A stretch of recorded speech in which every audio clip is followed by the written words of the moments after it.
закрытие трасс и других опасных природных явлений в вашем регионе. В режиме реального времени будете знать статус интересующих вас авиарейсов и поездов. Своевременно получите информацию о задолженности по налогам, узнаете о статусе работы систем налогового комитета, когда на них будут проводиться технические работы. Вам придет уведомление об отключении воды или электроэнергии. Также сможете передать показания счетчиков для абонентов. Вы можете также сами выбрать, на какие уведомления подписаться по каждому интересующему вас региону. В целом, Дармен – важная информация в одном приложении для населения и предпринимателей. 12 мая 2021 года постановлением правительства Республики Казахстан Кокштаускому техническому институту Министерства по чрезвычайным ситуациям присвоен статус Академии гражданской защиты имени Малика Габдуллина. Академия является единственным высшим учебным заведением в нашей стране, где осуществляют подготовку будущих спасателей и сотрудников гражданской защиты.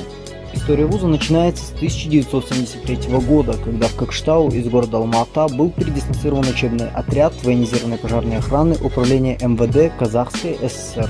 В 1997 году учебное заведение переименовано в Кокштауское техническое училище комитета РК по ЧС. В 1997 году был произведен первый набор курсантов на полный цикл обучения по программе высшего профессионального образования. С 2003 года на постоянной основе курсанты и офицеры Академии направляются на обучение в учебные заведения МЧС России и Республики Беларусь. В 2009 году состоялся первый выпуск бакалавриата военного дела и безопасности по специальности пожарная безопасность. С 2012 года на базе Академии стали обучаться по специальности пожарная безопасность представители Кыргызской Республики. На сегодняшний день 20 курсантов из Кыргызстана окончили наш вуз. С 2019 года принято решение обучать граждан Таджикистана.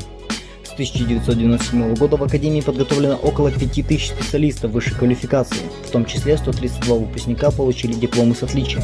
Многие из них работают на руководящих должностях. На сегодняшний день учебное заведение ведет подготовку квалифицированных специалистов по 4 образовательным программам: пожарная безопасность, защита в чрезвычайных ситуациях, командная тактическая сил гражданской обороны и пожаротушение, аварийно-спасательное дело. Также ведется дистанционное обучение по специальности пожарная безопасность. Важная роль в учебном процессе отводится активизации познавательной деятельности обучаемых, развитию у них логического мышления, что способствует глубокому и полному освоению материала. В учебный процесс активно внедряются новые технологии обучения с использованием компьютерных программ, позволяющих моделировать различные ЧС. Учебное заведение также имеет хорошую материально-техническую базу. Планируется открытие научно-исследовательского центра при Академии, направленного на развитие научно-технической деятельности. Учебное заведение ежегодно осуществляет набор около 150 курсантов. Курсантам факультета очного обучения по завершению вуза присваивается специальное звание лейтенант гражданской защиты и воинское звание лейтенант. Для дальнейшего прохождения службы они направляются в территориальные органы Министерства по чрезвычайным ситуациям Республики Казахстан. Имидж организации образования формируют его выпускники. Они с честью выполняют свой служебный долг, находятся на переднем рубеже по защите национального богатства от огненной стихии, участвуют в ликвидациях последствий чрезвычайных ситуаций природного и техногенного характера. В ближайшие годы ВУЗ ставит перед собой основные задачи: получить приложение к лицензии на занятие образовательной деятельностью по программе докторантуры, построить новый учебный корпус и общежитие.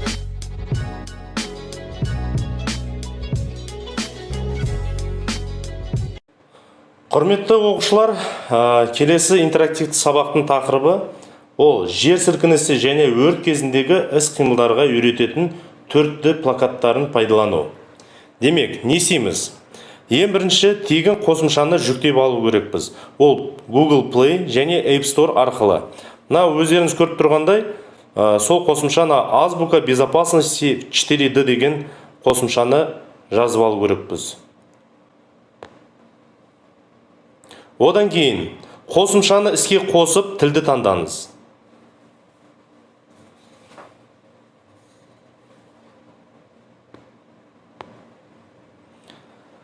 Тілді таңдап болған соң камераны қосып плакатқа қаратып анимацияны көруге болады. Сондықтан бұл 4D плакат не береді бізге? 4D қауіпсіздігінің ABC құрамына іс-шаралар кешені кіреді. Оның мақсаты адамға төтенше жағдайда қауіпсіздік пен денсаулықты қалай қамтамасыз ету керектігін ақпараттық түрде жеткізу. Постердің үстіне жылжытқан кезде бейне ойнатылады және төтенше жағдайда орындалуы керек шаралардың жиынтығы жарияланады. Сондықтан алдымызда көріп тұрғандай жер сілкінісі кезіндегі 10 қарапайым қадам. Бірінші бейне. Үрейленбей, сабыр сақтаңыз. Екінші бейне. Дүмпулер кезінде лифтпен және баспалдақпен қолданбаңыз. Үшінші бейне. Жиһаздан, терезеден, люстрадан ары тұрыңыз. Төртінші бейне. Басыңызды қолбен жабыңыз. Жасырынатын жер табыңыз. Бесінші бейне. Дүмпулер тоқтағаннан кейін үй-жайдан кетіңіз. Алтыншы бейне. Кетер алдында суды, газды, электр қуатын өшіріңіз. Жетінші бейне.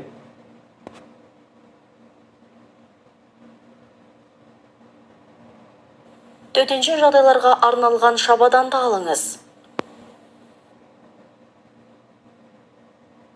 Сегізінші бейне. Электр желілерінен, ғимараттардан, ағаштардан аулақ тұрыңыз. Тоғызыншы бейне. Қайталанған дүмпулерге дайын болыңыз. Және 10-шы бейне. Балаларға, қарттарға, мүмкіндігі шектеулі адамдарға көмек көрсетіңіз. Құрметті оқушылар, өздеріңіз көргендей, осы 4D плакат арқылы біраз нәрсені үйренуге болады. Демек, бұл тек балаларға ғана емес, үлкен кісілерге де ыңғайлы болады. Оған қоса, өздеріңіз көргендей, шұғыл көмек телефондары да көрсетілген. Өртке қарсы қызметі 101 нөмірі, полиция қызметкерлері 102 нөміріне, жедел медициналық жәрдем 103 нөміріне, газ қызметі 104 нөміріне, құтқару қызметі 109 нөміріне және бірыңғай кезекшілік диспетчерлік қызметі 112 нөміріне хабарласып жәрдем сұрасаңыздар болады.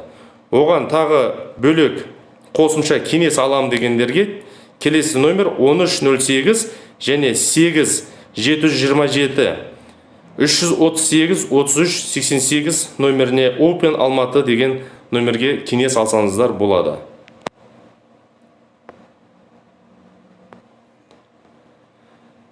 Келесі 4D плакатымыз жаңағы үйрететін. Бұл өрт кезіндегі іс-қимылдар. Ең бастысы әр жерде, қай жерде болсаңыздар, төтенше жағдайлар орын алып жатқан кезде ең бірінші сабыр сақтаңыздар.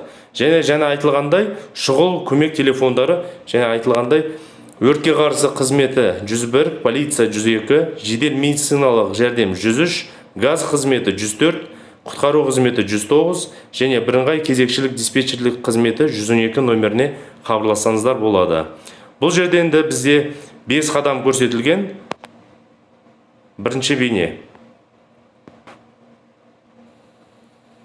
Түтін иісін сезсеңіз, немесе тұтану ошағын көрсеңіз, дереу 101, 102 телефондары бойынша өрт қызметіне хабарласыңыз. Екінші бейне.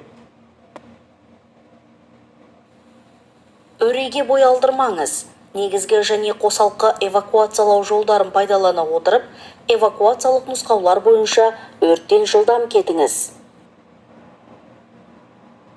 Үшінші бейне. Егер эвакуациялауға мүмкіндік болмаса, онда жылу мен түтіннен қорғану үшін үй-жайыңызды тығыз қымтау керек. Сыртқы есікті нық жауып, ішінен есіктегі саңлауларды кез келген матамен бітеу керек. Терезе мен жел көздерін тығыз жабыңыз. Есіктегі тесіктер мен саңлауларды шүберекпен бітеп, оны үнемі сулап тұру керек. Төртінші бейне. Егер үй-жайдың іші түтінге толып кетсе, аузыңыз бен мұрныңызды дымқыл шүберекпен, бет орамалмен немесе жеңіңізбен жауып, терезе жаққа еңбектеп қозғалыңыз және терезенің қасында болыңыз. және 5-ші бейне. Өзіңізден кейін есікті тығыз жауып, ғимараттан жылдам кетіңіз. Ал енді құрметті оқушылар, осы бейнелер 4D плакаты сіздер үшін Алматы қаласы төтенше жағдайлар департаменті және Алматы қаласының әкімдігі бірлесіп осындай сіздерге плакаттар дайындап шығарып жатыр. Енді осыны тек өздеріңіз емес, сіздердің туған туыстарыңыз, інілеріңіз, қарындастарыңыз, сіңлілеріңіз бар болса, соларға осы тегін қосымшаны жүктеп алып, азбука безопасности в 4D деген осындай қосымшаны жазып алғандарыңыз дұрыс болады. Өрт болған жағдайда не істеу керек? Біріншіден, егер сіз түтінді өртті көрсеңіз, немесе өрт туралы дабыл естіген болсаңыз, жасырынбаңыз және дүрбеленбеңіз. Дереу ғимараттан шығыңыз. Эвакуация жоспарында көрсетілгендей сыртқа қарай шығыңыз. Лифт пен эскалаторды пайдаланбаңыз. Тек баспалдақпен түсіңіз. Түтін бөлмелерде тыныс алу үшін дымқыл шүберекпен демалып, еденге еңкейіп жүру қажет. Балаларды алдарыңызда ұстаңыз. Көмектің міндетті түрде келетінін ұмытпаңыз. 2021 жылдың 13 мамырында Қазақстан Республикасы үкіметінің қаулысымен төтенше жағдайлар министрлігінің Көкшетау техникалық институтына Мәлік Ғабдуллин атындағы азаматтық қорғау академиясы мәртебесі берілді. Академия біздің еліміздегі болашақ құтқарушыларды даярлауды жүзеге асыратын жалғыз жоғарғы оқу орны. Оның тарихы 1973 жылдан басталады. Осы жылы Көкшетауға Алматы қаласынан Қазақ КСР Ішкі істер министрлігі басқармасының әскерилендірілген өрт күзетінің оқу жасағы көшірілді. 1997 жылы оқу орны Қазақстан Республикасы төтенше жағдайлар комитетінің Көкшетау техникалық училищесі болып өзгертілді. Дәл осы жылы жоғарғы кәсіптік білім беру бағдарламасы бойынша алғашқы курсанттар қабылданды. 2003 жылдан бастап академияның курсанттары мен офицерлері тұрақты негізде Ресей және Беларусь Республикасы төтенше жағдайлар министрлігі оқу орындарына оқуға жіберілді. 2009 жылы өрт қауіпсіздігі мамандығы бойынша бакалаврларының алғашқы шығарылымы өтті. 2012 жылдан бастап академия базасында Қырғыз Республикасының өкілдері өрт қауіпсіздігі мамандығы бойынша оқи бастады. Бүгінгі таңда Қырғызстаннан келген 20 курсант біздің жоғарғы оқу орнымызды бітірді. 2019 жылдан бастап Тәжікстан азаматтарын оқыту туралы шешім қабылданды. 1997 жылдан бастап академияда 5000-ға жуық жоғары білікті мамандар даярланды. Оның ішінде 132 түлек үздік диплом алды. Олардың көпшілігі басшылық лауазымдарда жұмыс істейді. Бүгінгі таңда оқу орны 4 білім беру бағдарламасы бойынша білікті мамандар даярлайды. Атап айтқанда, өрт қауіпсіздігі, төтенше жағдайларда қорғау, азаматтық қорғаныстық күштері, командалық тактикалық өрт сөндіру және авариялық құтқару ісі, сондай-ақ өрт қауіпсіздігі мамандығы бойынша қашықтықтан оқыту жүргізіледі. 2022 жылдан бастап өрт қауіпсіздігі мамандығы бойынша магистратураға алғашқы түлектерді қабылдау жоспарлануда. Академия жыл сайын 150-ге жуық курсантты қабылдайды. Күндізгі бөлімде 600-ге жуық курсант білім алады. Күндізгі оқу факультетінің курсанттарына жоғарғы оқу орнын аяқтағаннан кейін азаматтық қорғау лейтенанты, арнаулы атағы және лейтенант әскери атағы беріледі. Қызмет көрсету өткеру үшін олар Қазақстан Республикасы төтенше жағдайлар министрлігінің аумақтық органдарына, сондай-ақ ведомствоаралық келісімдерге сәйкес басқа да құқық қорғау құрылымдарына жіберіледі. Білім беру ұйымының имиджін оның түлектері қалыптастырады. Олар өздерінің қызметтік борыштарын абыроймен орындайды. Ұлттық байлықты өрт апатынан қорғау бойынша алдыңғы шепте тұрады. Табиғи және техногендік сипаттағы төтенше жағдайлардың салдарын жоюға қатысады. Оқу процесіне түрлі төтенше жағдайларды модельдеуге мүмкіндік беретін компьютерлік бағдарламаларды пайдалана отырып, оқытудың жаңа технологиялары енгізілуде. Алдағы уақытта академия жанынан ғылыми зерттеу қызметін дамытуға бағытталған ғылыми зерттеу орталығын ашу жоспарлануда. Сондай-ақ алдағы жылдары жоғарғы оқу орны өз алдына негізгі міндеттер қойып отыр. Докторантура бағдарламасы бойынша білім беру қызметімен айналысуға арналған лицензия алу, жаңа оқу корпусы мен жатақхана салу,